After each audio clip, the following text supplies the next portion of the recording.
To the Best Bets show presented by BetRivers. As you can tell, it's a two-man weave today. Our buddy Jim Root is in the air on an aeroplane, Matthew. So just you and me. We're excited though, aren't we? I'm excited to talk hoops. Friday, small slate, whatever. We're going to talk it. Yeah. I mean, it's a lot of pressure. We're coming on the heels of the Sleepers Media going two-man, doing a phenomenal job. I think the bar has been raised. A little worried if we don't live up to the standards, we might be counseled out. But hey, it's Bucket Hat Fridays or Safari Hat Fridays. Not sure how you classify. However you want. To my guy, it's sort of just an extreme sun prevention type of lid. But yeah, Kyle, let's two-step this sucker. Curious how you came to own that hat, but we don't need to go into story time. It's okay. No, let's do it. Purchased in Hawaii a week ago. Done. End of story. Oh, done. Easy. Thank you. Actually, yeah, I do remember that hat in your picture. That's wonderful. Matt, takeaways from yesterday real quick before we get into the slate today. Sure. Drake, sans Roman Penn equals broken ball club. Yes. I don't think it's hot breaking newswire type stuff. Most people would expect that, but it's funny. We saw the Penn injury last year take a slight ding into Drake's juggernaut status, but then Mr. Yusufu stepped up and really carried the torch. They don't have that type of guy this season, and it's really brought them down. Now, I know they did play well against Clemson the game before, so I don't want to overreact too much to that. Kinda. But yeah, I mean, they did go to overtime. Obviously, they lost an OT, but I mean, it's not like they've been completely overvalued by the markets. I guess they have been, except for that one game. We'll see how that pans out. I also want to mention just a reiteration of IUPUI's futility this season. They're bad. I know some of our friends are talking about auto betting IUPUI unders. Sounds like a pretty good strategy. I think the ROI on that hasn't lost yet. Infinity. I think it's undefeated, correct? You can't even define that. Math doesn't allow you to calculate the ROI on that. So yes. Two things worth noting. IUPUI bad basketball team, good for unders. Drake concerning going forward. Yes. And you know what? Let's talk about that IUPUI game really quick. Chicago State, they got their first road win since 2019, fellas. Well, I guess Matthew. Good for them. Good for the Cougars. That program, it's on the rise. You can feel the momentum coming. You can just here in Chicago, Kai, like when you walk around, there's just like a buzz in the air. It's hard to put your finger on it. Yeah, it's something you can't quite explain it, but it's there. It's real. Real juice. Right. Let's get into the slate here. We do have a tip coming up pretty soon. Can we be agile? And talk it now, Matthew? I know the rundown, and I apologize to the producers. All right, we're going to talk Liberty, East Carolina really quick, and we'll skip it later on the rundown because it does tip in 27 minutes. Yep. As our friend Harry R in the chat pointed out. Matt, East Carolina's not bad, man. Nope. 8-2 overall, 6-4 against the spread, but they've only played 3 top 200 teams. They hung with Oklahoma. And the question on my mind, as always, when anybody plays Liberty, can the other team shoot? Does ECU hang around, or does Liberty kick their little butts? ECU's made shots this year. I know we're looking at 10-ish games, and sometimes this is the point where you see teams get over inflated or they're just undervalued based on extreme shooting splits in both directions. I tend to think this roster actually has some shooting. I was holding East Carolina in a wait and see holding pattern mode until I saw my boy Winston Tabbs debut. Is he ever going to play? I don't know what this. He's basically. I put him on the back burner. I don't know what his status is, but they have talent. I mean, look at this roster. I mean, these guys that have been there before. Tristan Newton has really blossomed into a star. You got J.J. Miles, Brandon Suggs, and then Tremont Robinson White. I mean, there is talent here, right? I think we looked at this roster last season. There's a lot of the same guys back, and it's an athletic squad. And we've seen athleticism bother Liberty when weaponized appropriately. The question is, how will Joe Dooley play that to his advantage? I think he should probably exert some pressure. And they'll probably have to make some shots. But I do lean ECU here. Yeah, Newton, Miles, Jackson, and Robinson White all shooting over 37% from deep. That's good against the pack line. Liberty, they're a jump shooting team as well, Matthew. Top 10 3-point attempt rate per synergy. East Carolina is in the 83rd percentile at guarding spot ups. So maybe East Carolina's defense has a little bit of an advantage here. Yeah. Liberty's obviously better at bottling up teams that slash and score in the paint. That's not really East Carolina's game. So I actually lean towards the Pirates as well. 3 is the current number. Nothing strong there. All right. Quick injury notes there. East Carolina is getting 2 fringe starters back today. Frink. Frink is the notable one, the former South Carolina transfer. Those you may know his name. The bigger question mark is Keegan McDowell, though, for Liberty. Pretty key forward there, versatile. inside out stretch guy. They really haven't rebounded well this year, but he's a guy that's going to matter. So we'll see if he goes. Yeah. All right, fellas, back up to the top of the outline. Let's start with St. Bonaventure versus Virginia Tech. Spreads 2.5. But Matt, the question is Kyle Lofton. If you're going to back the Bonnies, which I think you should, if he's in the lineup, you need to make sure he's there. They're the better team right now, but without him, it's a no bet for me. Man, better team. Yeah, I guess the way Vodtek's playing, it's tough to argue against that. The Buffalo game comes to mind for me because that was the first time we saw them without Lofton, and you're trying to handicap and put a number on how much he's worth. I was tending to think that Mark Schmidt would move the pieces properly and get everything to work, but Lofton's such a key part of what they do. They don't have any bench pretty much. And I think it came back to bite them. We saw last game against Connecticut. Now, the Huskies are a different class in terms of size and athletes up front. But I think you have to look at that and respect how important Lofton is. So if he comes back today, what kind of Lofton are you getting? Are you getting gimpy Lofton? Or are you getting the passive, kind of hesitant jump shooter that we saw at times last year? If anything, that actually be a net negative. A lot of these injury plays, people look at the guys comes back after the first game. They don't always have their best stuff. They've sort of trying to find their mojo. But Kai Vodtek, man, what's the deal with them? I got a little stat for you, but Lofton's a gamer, man. He's one of those guys that he's not going to be gimpy. He hurt his ankle 2 weeks ago. I think he plays today. So I'm leaning towards the Bonnies here. Yeah, Tech, man. They got down 16 in the second half. Only had one lead, like 2-0 against Dayton. That's pretty concerning. Matt, Storm Murphy. Here's the stat. It's by far his lowest O rating of his career. He's turning it over so tough to see. Against tier A and B competition. 5-game sample size. 17% from three, 30% turnover rate, and a 58.7 O rating. Storm Murphy, a guy we thought was fringe top 100 player this year. Hey, we saw him go toe-to-toe with Kentucky in the NCAA tournament. It's the same guy. 2 years older. Obviously, he wasn't dominant in that game, but I thought he held his own. And, man, he just hasn't lived up to it. And they lack size and physicality up front. The smarts and deception of Mike Young's offense and the shooting and the way they play can only carry them so far. At some point, you got to be able to check people up front. Last key, Shun. Need to stay out of foul trouble against Aluma. Yes. If he does, if Lofton plays, I think Bonnie's a pretty strong play. Just my opinion. I agree. I think both these first two games on the outline. I'm sorry. Let's add Liberty to that. Pretty sharp prices in the markets right now. So not a ton of line value. They tend to be around our showtime, right, Matt? Yeah, give the odds makers some credit there. Damn early markets. All right, let's go to Villanova visiting Creighton. Big East play kicks off tonight. Nova, obviously uncharacteristically Nova against Baylor. Credit the Bears defense, but man, I saw 100 missed layups. I saw open looks that were missed by Villanova. 0.6 points per possession, 6 for 27 from 2, 6 for 27 from 3. That's not good. Matt, is Creighton Baylor? Does Creighton have Baylor's defense? No, they don't. Let's just get that out of the way up front. The thing with Creighton here is it's a young team, as we've said multiple times on this program. Very. And it's a team that I think is going to have high highs and low lows. So you would think in the opening conference game here at home, it'd be a hype spot, but I think this is a deflated home spot with the exam week and a Villanova team that's going to be hyper motivated. It feels like a bunch of adults in the room versus a bunch of young fawns still growing up. Mm-hmm. And I know they have that home, the friendly confines of Central League Arena that's going to be behind them, but I don't think it carries the same juice tonight. And I just don't see Nova really sleepwalking from this one. I think this is the first time they're going on the road and they're going to play a team that they can really put in the torture chamber. As good as Creighton's been, as big as they are up front, I think Nova's a mismatch problem for them. I like Nova. I think they win by double digits here.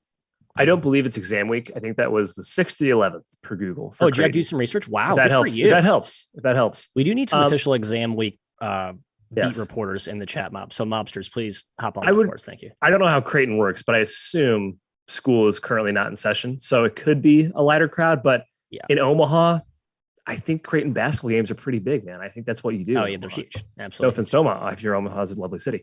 Villanova is a different tier than Creighton. I really can't see the Blue Jays hanging around in this one, stacking up to them. Strength is a big one for me. Creighton's probably bigger size-wise, but strength's not even close. Villanova's much stronger. Positional size, too. Experience is huge. Yeah. I'm leaning towards Villanova as well. Next game, neutral site game, St. Mary's, San Diego State. Matt, I think our gut is screaming St. Mary's. San Diego State's very good, but without Lamont Butler, Their offense has been limited. 1 point per possession against Fullerton, 0.85 against Michigan. Very small sample size, but just seems like they're not quite as good offensively without one of their best guards. Agree. We've seen Trey Pulliam. He's been like a game manager type of point there for multiple years. They brought in Matt Bradley, our boy, fatty Matt Bradley. He's great. Smooth shooting lefty, can kind of score inside and out there. He hasn't been hyper efficient this season, and Pulliam's limited as, he is what he is. And so without Butler, they lack that sort of offensive dynamism. And yeah, as you mentioned, the stats don't lie. So I think that matters here. And the Gales we love. I'm just annoyed the odds makers opened this line at 2.5. It's like they knew we were dying to take the Gales and they wanted to hedge themselves against the potential money bags of steam that we were going to eventually drop on the Gales here. Yeah. Got to stay away though at 3. I think it's too expensive to lay. It's a bit expensive. KenPom does have it -2 in favor of St. Mary's. 2 top 10 defenses here. Defensive game, maybe. Total is extremely low, 118.5 right now. I think it might go over, probably lean towards that way. Honestly, I think St. Mary's can execute so well. I just like how cohesive St. Mary's is as a team. They look awesome right now. San Diego State, maybe not quite as finished product right now without Butler in the lineup. Yep. But as you said, -3 is a bit too much for me. So I will happily stay away. Yeah, it's a low total, man. Sub 120. It's Very, always very ugly, low. but I think that's apt. It's sharp. All right, next one, another neutral site game. Richmond, NC State. Richmond's favored by 2. And Matt, my knee-jerk reaction was Richmond immediately. Yes. But Yep. I think that was more so a spot thing with NC State coming off that overtime game with Purdue. It's a home run effort. I mean, they nearly probably should have beaten the Boilermakers. Yep. Richmond's offense is obviously very tough to prepare for. Chris Mooney's Princeton attack is wonderful. Cutting, very experienced group. But NC State has a lot of athletes. They have a ton of length. If there's anything that can stop a Princeton-style offense that cuts a lot, it's athleticism, it's length. And Terquavian Smith in the backcourt's been awesome for them, in addition to Hayes and Seaborn and even Helms. Like, NC State's been good despite Manny Bates being out of the lineup. Yeah, I think that you talk about the multiple athletes and drivers and slashers that NC State has in the wing. I think that actually helps them more on the offensive end. This feels like a shootout to me. I'm looking at the total right now, and it is control fine. It is 142. Yeah, it's been bet up from 139 to 142. So some people are stiffing out what I'm looking at here. I still think it could go as high as 150. I like the over a lot. Richmond does not do well in terms of staying in front of drivers. They're not the most laterally quick team. I think NC State is ripe to beat them off the bounce, spread them out, pick and roll. Yep, I agree. They can carve them up. But also Richmond's tough to defend. And I think this Richmond team is going to come in motivated. Kai, they have a lot of good wins, but no great wins. I don't know if an at-large berth is in their future. It seems like unlikely at this point because they love to blow leads. Another great live betting opportunity. Richmond gets up, Richmond gets down, come in on the other side. That's a little anecdote there. Duona, is that how I pronounce his name for NC State? The center the kind of stepped in transfer? for Bates for NC State. I believe so.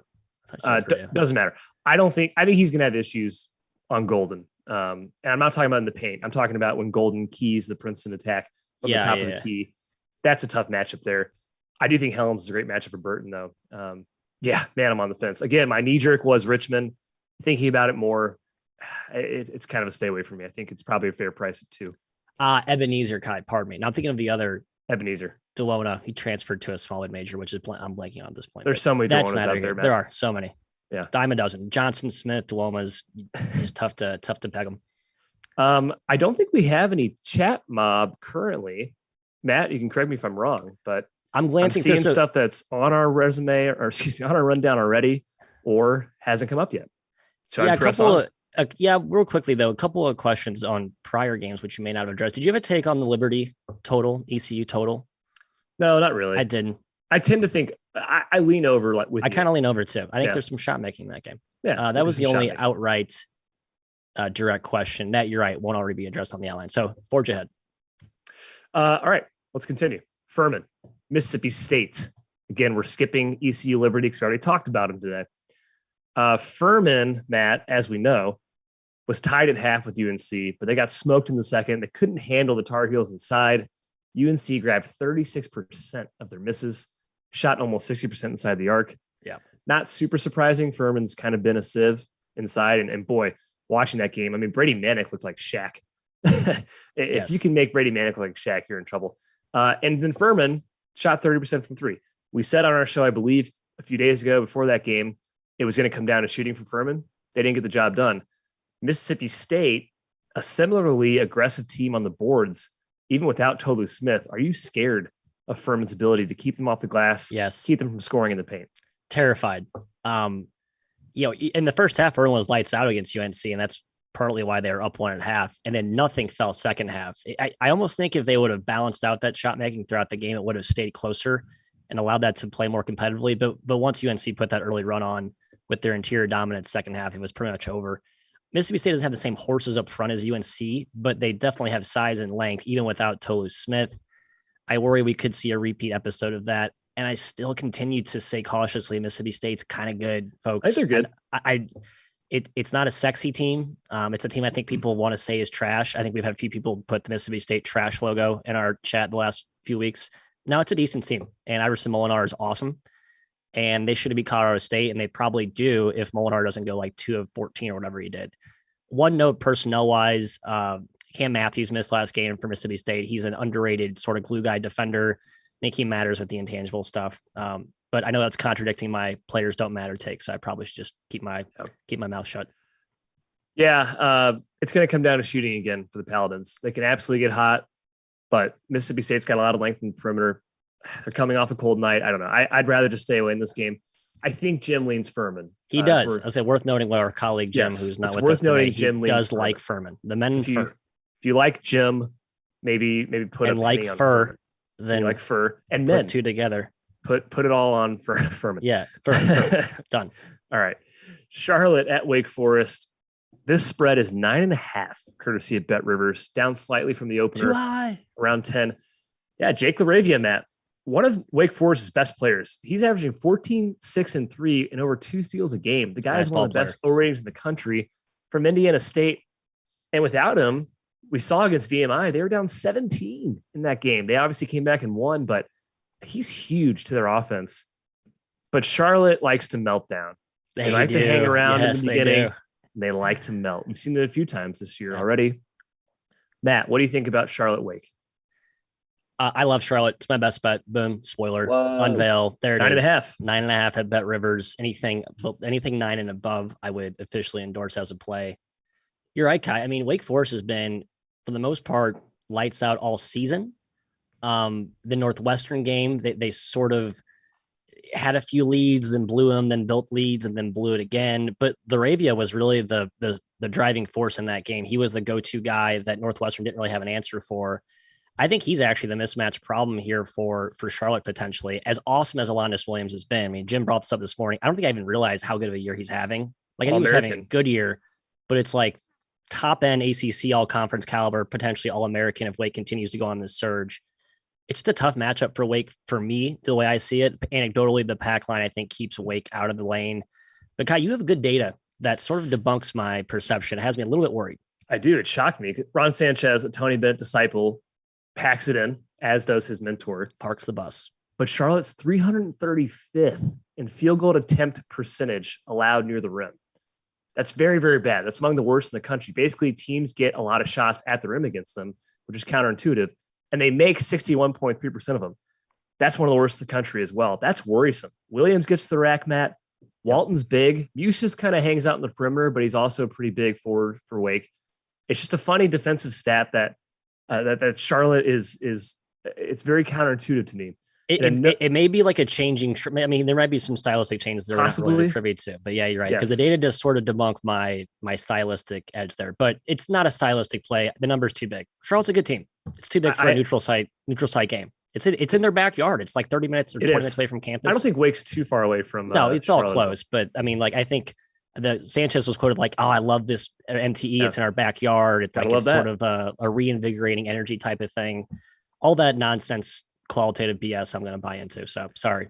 A funny defensive stat, real quick on this: Charlotte's dead last in the country in free throw percentage defense. So teams have shot 81.6% from the line against them. Wake is 8th in the in the country in the same stat in free throw percentage, 81.6% on offense. Worrisome, I guess, but that's obviously not in Charlotte's control, how good their opponents shoot free throws.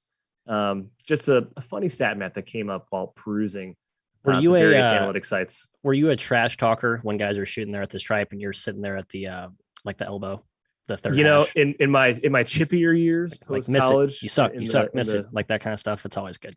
If we were talking trash all game, I'd throw them a little bit of a rebound coming off, something like that. So we're saying Charlotte should do more of that. I think Charlotte should talk more trash. That's exactly right. Okay, last game of the rundown. I know we have another question in the chat about a game we haven't covered yet. We will hit that in the next part of the chat mob round. San Jose State at Portland. Mm-hmm. So this one's weird. This movement of this line, Matt. It's -2 right now. Portland at BetRivers. There are some 1.5s out there. Portland was hammered overnight. Got up to like 3, I believe. Then the market came back on San Jose State, as the market always seems to do this season. Yes. The market loves Tim Miles. We love Tim Miles. Here's what I have to say about San Jose State, Matt. On the road, they're 0-4 straight up. They're 2-2 against the spread. At home, San Jose State is 5-0 and 5-0 against the spread. It's a much worse road team. I'm hoping they're cold. They're the 13th best three-point shooting team in the country. They're another team that relies on jump shooting. So I'm hoping Portland get it done, Matt, because I say that Portland is my best bet at -2. What? Your thoughts? The Pilots? Love it. Here's why I love it, Kai.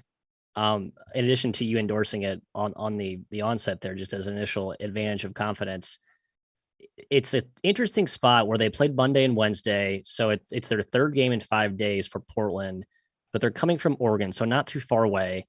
They just got outclassed by the Ducks. I know the Ducks have been bad this year, but when a team that's sort of in a desperation type of mode, that's the more athletic, more talented team, we see these blowouts happen. Not worried about that one. I don't either. Doesn't make me think any less of Portland. They come back and I think they catch a San Jose State team, which you're right, Kai. I feel like they've been fueled by that home comfort, and they've had some good road efforts as well. But I think they're just a different team at home. They've shot the lights out. I just think this is a Portland team that's a little bit better than San Jose State's. Neither is super talented, but there's a slight edge, and Tim Miles' coaching prowess is negated by Mr. Shancy Leans, who's a phenomenal X and O guru himself. I'm with you. I like Pilots here at home. Great. Fantastic. Best bet. Thank you. All right. Chat mob round 2. The only question I've seen, Matt, is South Alabama and Tarleton State. Let's talk about it. What do you got?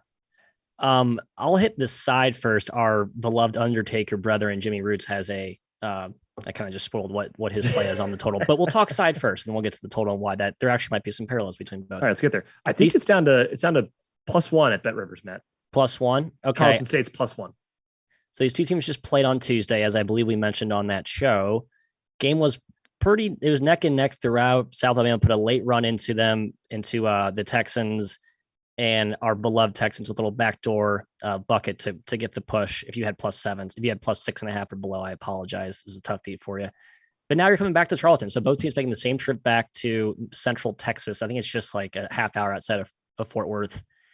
And so I guess the home component is an interesting handicap here, right? Like, I don't think you can give a full home if both teams are literally doing the exact same travel. Obviously, the comfort and familiarity with your own home gym matters. But I just think Tarleton's the more undervalued team. They're more underpriced right now in the market. And I know they struggled as a home dog against Charleston Southern, a large home favorites, got beat outright by Charleston Southern. But this is their first D1 win opportunity, and they are as good as South Alabama, in my opinion, and I think they win. Interesting. I don't think they're as good as South Alabama, but I don't mind the spot here for Tarleton. Do you think they shared a bus, by the way? Maybe they did.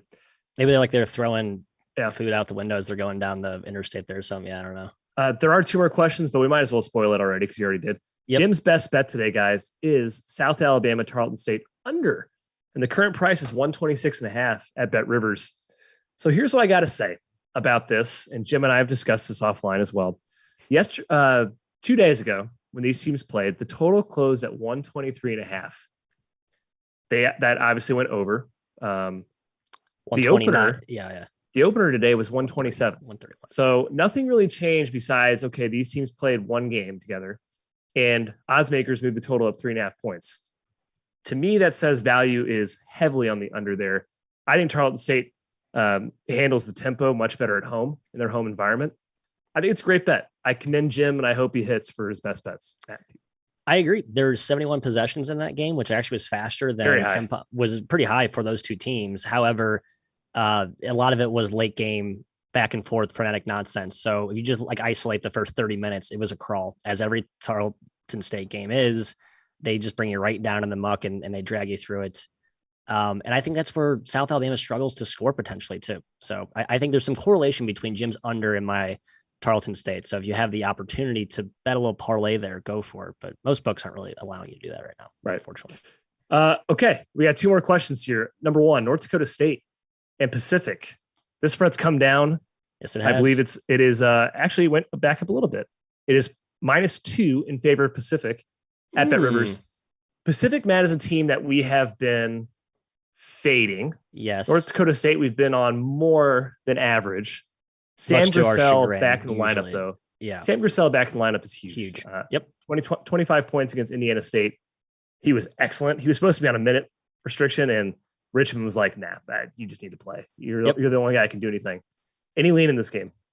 Yeah, I lean Nodak State because of his emergence. I think we undervalued how much he means to this team. They don't really have a point guard. He's kind of their quasi point guard, and he just makes stuff happen, makes everyone jobs easier, makes their lives easier. They have other weapons, though. The Bison are better than how they played. I know Griesel's been out, and that's hurt them, but like they got some dude. Rocky Cruiser can play. I mean, they got other guys there. I'm just surprised we haven't seen their best version yet.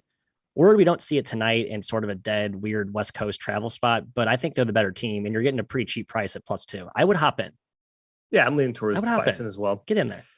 The other question comes from Jim, our colleague, Matt. I don't know if you've heard of him. Florida A&M. Not familiar with his work, but what Florida A&M, Santa Clara, for some reason. I think that's probably the last game of the slate, or close to it. This spread is 18.5. I tell you what, my number leans towards the Rattlers, but I hate this travel. Yep. And I hate the fact that Joseph Vrankich is back in the lineup for Santa Clara. He was limited in his first game back. He's their best player. Probably starts playing more minutes, obviously, as the games go along here. I'm staying far away. Number-wise, it's probably lean on A&M, but absolutely zero strong. Agree. I'm just not touching it because I think Vrankich in game 2 could really dominate. And as feisty as the MEAC and SWAC and Southland and low major by game dogs were early in the year, I think it's later in the non-conference season. I don't know if they have that same bite as usual. So I was tempted to take our Rattlers, Kai, but didn't do it. Bite, Rattlers, snakes. Broncos, I think horses do actually bite. I've never owned a horse or been on a horse. No, we had them in our backyard, but didn't actually own them. So. You did. Well, behind our backyard, it was like a separate ranch. Yep. Yeah. All right, guys, that's it. Let's do a reminder for the folks out there, Matt, of our best bets before we sign off for our Saturday shows tomorrow. We'll see him again tomorrow. Matt, what was your best bet? The secret lies with Charlotte +9. One of the 9.5 in the hook. Please grab that hook if you can at our fine sponsors at BetRivers. 9.5. Again, one of the 4 matchups today at the Hall of Fame Classic in Charlotte. It is in their backyard. Obviously, Wake's not traveling too far either, but I like the matchup, and more importantly, I like the price. I think it's way too expensive for Wake. Jim's best bet was South Alabama, Tarleton State under 126.5. My best bet is Portland, the Pilots -2 against San Jose State.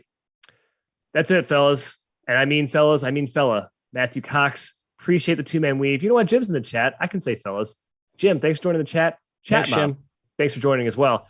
We are back tomorrow, 10:15 Central Time, Spinny Saturdays. Eastern. That's right. Spinny Saturday. 100 games to talk about, even with the cancellations. Stay strong, guys. 95% of the games are still on schedule. Think about the positives. Thanks, BetRivers, our presenters. Thank you, Field of 68 Best Bets. Please subscribe and like the channel.